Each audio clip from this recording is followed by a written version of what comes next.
Hey, what's up? Chris Weinert here. I'm doing a part two of a video I started earlier. It was only 4 minutes. Had to cut it short.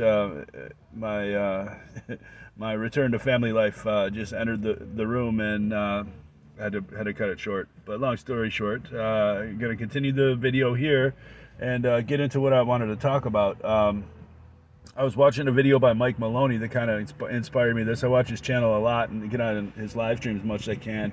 And, I've been asking a lot of people, that really are, in the higher up of the intelligentsia of the financial markets, people whose opinions I respect and whose research is probably far greater than my own. Maybe in some cases, or at least in some niches, I'll say for sure, in terms of markets and trends and analysis and stuff like that, these guys are pros. And in Mike Maloney's case, he's been around the gold and silver market for a long, long time. He's one of the first people that really got me inspired into getting into this, and back in '05 maybe, as far as having the confidence to embrace that pursuit of gold and silver as real money. And I'd have to say that if you look at that whole thing, that's a conversation in itself and probably a much longer video. But getting to the point on this, the question that I'm asking is, who do we owe this money to in terms of our national debt? The 33, almost 34 trillion and counting, almost $1 billion in interest a day to service this thing. Who do we owe this money to? And how is it that with fractional reserve banking, with no reserve requirements, compound interest usury, and certainly the insider ability to print whatever they want into existence, and FASB 56 too, taking all congressional oversight away from the financial transactions, and certainly all public oversight away from congressional and financial transactions through the Fed and Treasury. How the heck do you have that kind of a debt, and how do you, on top of that, have the top 7-8 banking houses have 50 trillion each in derivatives or more, between J.P. Morgan, Citi, what was the other, Goldman Sachs, and Bank of America. They have over $200 trillion in derivatives, and not even counting credit default swaps or things like that are being rated at market value or full market value. Many of these things 30-year instruments that are being at par for the full maturity in terms of ledger balance. So this is them really being able to take money out, cash liquidity, and replace it with this good as gold type of financial instrument that is in many cases many times leveraged. And people doing this as well with pensions and things of the sort too. So there's really some sketchy stuff going on. The mortgage-backed security thing as we had in '08. All these guys were involved with that. Even the banking crises that we've seen, whether you're talking in September 19, like I was talking in the last video, or even recently in March this year, you see these big banking houses taking over these smaller institutions. You see the FTX exchange do what it did, and its ties to the Democratic Party and steering elections around the world, and delivering World Economic Forum type agendas. This is synonymous even with the immigrants coming in, getting these UN cards and these debit cards and Visa cards that have $2, $3, $5 grand a month on them, and of course a satellite phone for when they get their orders for doing what they do here. And as I've said in many other videos, these people aren't bringing their families up. These are fighting age men coming up without their families. Warriors leave their family behind when they go to war, and refugees take their family with them when they try to escape a war-torn country. So you should know what's being done here, and it's not an accident. There's a lot of organized money going into this, and you got to think it's coming somewhere from that 33 trillion and whatnot, funding all this lunacy, whether it's the propaganda market, whether it's the slave trade, whether it's the immigrants or the fetal cells and the stem cells and the vax industries and all these other things that they subsidize and that they fund and slip through the legal processes and give emergency entitlements to and things of the sort. On top of all these things, most of these companies still end up needing the corporate socialism and at the expense of public debt, who's living in pure austerity. So Yeah, I think it's not an accident at all. This is going on. This is how they did this in the British Empire and any empire where this cabal has held the world reserve currency in. So, and like I said, they're like a plague of locusts. They got to move around through these empires, and they understand that their time is very limited in these empires, and they have to really loot the old one and move it to the next one, and destroy the old one with the new one. And I think that's really the whole plan of like the de-dollarization that Goldman Sachs had in 2001, the BRICS initiative, which they put out in June 2001. And of course, many of the things that came immediately after that, whether you're talking 9/11, the War of Terror, the Patriot Act, the Dragnet surveillance, everything like that just came into this, big data grab, and this data being the new gold, the national security state, and it being thrust into such prominence to the tune of racking up $35 trillion basically in debt to afford it over 20 years. As I said, 2001, the national debt was less than $1 trillion. And they had 2.3 trillion missing from the frickin' Pentagon on 9/10/01. So there's a lot of sketchy stuff, where these guys, give the wink and the nod and the thumb and the eye to the onlookers. And those of us that are paying attention and remember this stuff are really oftentimes so calloused by all this flood of stuff we see that's right in our faces that sometimes we even forget these little things. And it's maybe up to each other and ourselves to remind one another when we forget what we've known. I guess maybe that's more to the story, even in terms of financial shenanigans than 9/11 purely, but ultimately, you see this goal they've had in terms of Agenda 21 back in the 90s, talking about the citizens and rating them, and the DARPA offerings of social media and censorship. And certainly, I would bet the Pine Bluff dossiers of every citizen are interlinked to these things. The CBDC rolling out, social credit score rolling out, the vaccine passport rolling out, all in the same few years. And then, of course, creating the fear-based pandemics to cause the need for these emergency measures, like they did with the Patriot Act, like they did with authorized use of military force, like they did with the income tax freaking law back in World War I. These temporary, permanent government plans, right? So this stuff is a just the tip type of thing, and next thing you know, you're knocked up and can't go to college. So what do we do with the American teenager in this situation? I mean, we're being invaded. We have an enemy from within that we can't even criticize. We can't even call their name. We can't even point out this millstone of debt that they put on and associate them to foisting that onto us without being gaslit into being some sort of a hate speech. So it's kind of funny, like your self-defense or your recourse to being absolutely soft-killed or in debt prisoned and given the independence illusion model. The reaction, the preemptive reaction and the disqualification from reaction are part of the process too, where the media and the politician gaslight you and use the full NPC psychology, to force that shame-based restriction, that self-censorship that most people would face.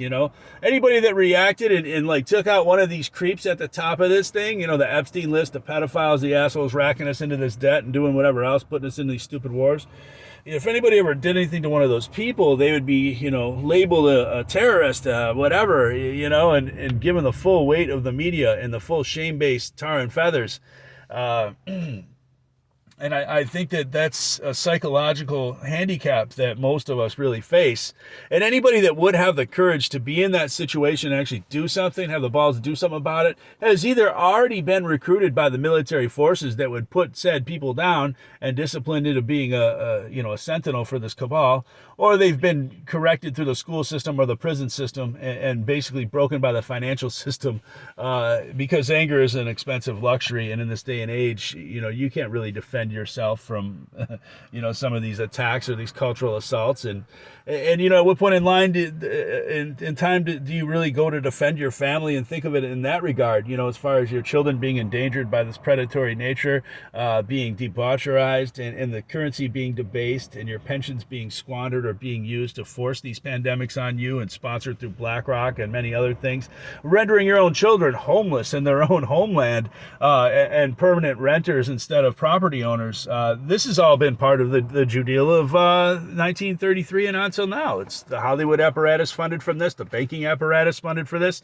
This is the goal they had, and the reason they needed World War II was to bring this in, which they brought in with the World Bank, IMF, and all that stuff afterwards. So the Bretton Woods won.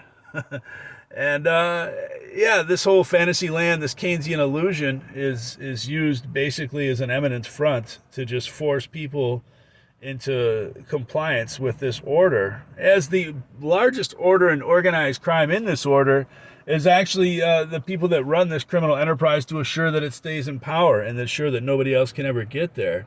And at all levels of crucial choke points, they have personnel in place to facilitate the cover up of these things and to even orchestrate and do their dirty work for them, you know? So people are baffled by the FBI and, you know, unable to find the culprits and, you know, criminal prosecutions and things like this. They have no business and interest in looking for these things unless that's part of the show and part of the act. And, you know, the only really thing that they're going to do in terms of looking for the real culprits is looking for this information so they can cover it up for them.